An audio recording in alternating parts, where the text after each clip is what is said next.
Allons maintenant à Magog. Le niveau d'eau du lac Memphremagog est toujours près d'1 mètre au-dessus de la normale, malgré l'ouverture du barrage depuis plusieurs jours. Thomas, on vous retrouve ce soir en direct sur place. La ville qui demande maintenant aux citoyens de réduire leur consommation d'eau potable.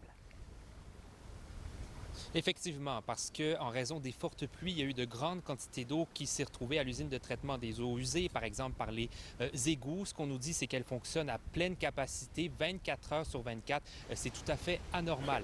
Et d'ailleurs, plus on consomme de l'eau potable, plus on génère également de l'eau usée qui se retrouve ensuite dans l'usine de traitement. On demande aux citoyens de collaborer et la ville ne croit pas être en mesure, finalement, ne croit pas que la situation va revenir à la normale au cours des prochains jours. Ça va prendre encore un certain temps. Il faudra être patient et même si vous allez le voir à l'écran, même si on a ouvert vraiment le barrage de manière significative, il y a un gros débit, on évacue l'eau de cette manière-là. Ce qu'on nous dit, c'est qu'on ne peut pas l'ouvrir davantage sans avoir d'impact sur des citoyens plus bas, notamment du côté du lac Magog. Et aujourd'hui, la mairesse a défendu son bilan, a défendu le bilan de la ville, même si on admet qu'on pourrait avoir davantage d'outils pour mieux intervenir.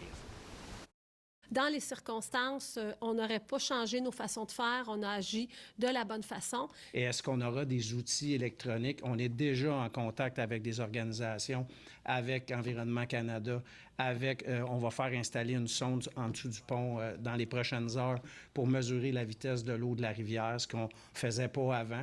Fait que oui, on est en train de s'adapter. J'ai l'impression que c'est bien géré, puis ça me rassure. Et puis, si j'avais vu un jour que le chiffre était plus gros, qu'on ouvre davantage, je serais vraiment inquiète.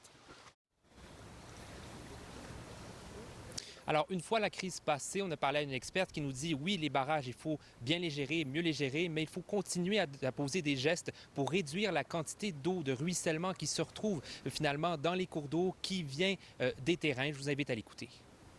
Des infrastructures vertes, par exemple, des infrastructures qui sont basées sur la nature, le maintien ou la restauration des milieux humides, des corridors végétalisés le long des cours d'eau, tout ça va permettre de ralentir la vitesse à laquelle l'eau va se rendre dans les plans d'eau, puis aider là, à moyen ou long terme à minimiser l'impact des inondations. Mais des inondations, on ne pourra pas nécessairement toujours les éviter. C'est pour ça qu'il faut toujours améliorer notre résilience, notre capacité à faire face à ces inondations-là aussi. Et Thomas, la ville qui recommande toujours d'éviter la navigation sur le lac. Et on sait, les vacances de la construction sont sur le point de débuter. Je présume que ça risque d'être un enjeu pour l'industrie touristique? Effectivement, et ce qu'on dit, c'est qu'on va augmenter la surveillance et on le sentait déjà aujourd'hui. Il y avait pas mal de monde, pas mal de touristes ici. Plusieurs seront déçus, mais ce qu'il faut comprendre, c'est que lorsqu'on navigue sur le lac Memphremagog avec un niveau d'eau aussi élevé, ça crée des vagues, ça fait de l'érosion et ça, finalement, ça détériore la qualité de l'eau. Il y a plusieurs citoyens à qui on a parlé aujourd'hui qui nous ont dit qu'ils étaient d'accord avec cette décision de la mairesse. Je voudrais la féliciter. C'était la décision à prendre. Et je souhaiterais que le maire Tétrault de Valcourt prenne la même décision pour le lac Beaucœur, où je demeure.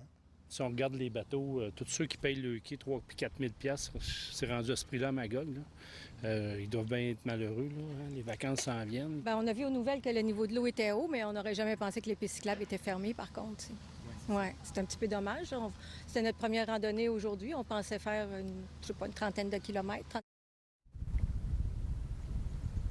Et la bonne nouvelle, Chantal, c'est que les prévisions météorologiques sont du côté des citoyens, sont du côté de la ville de Magog. Alors, on se croise les doigts que ça demeure ainsi. Oui, absolument. Merci beaucoup, Thomas.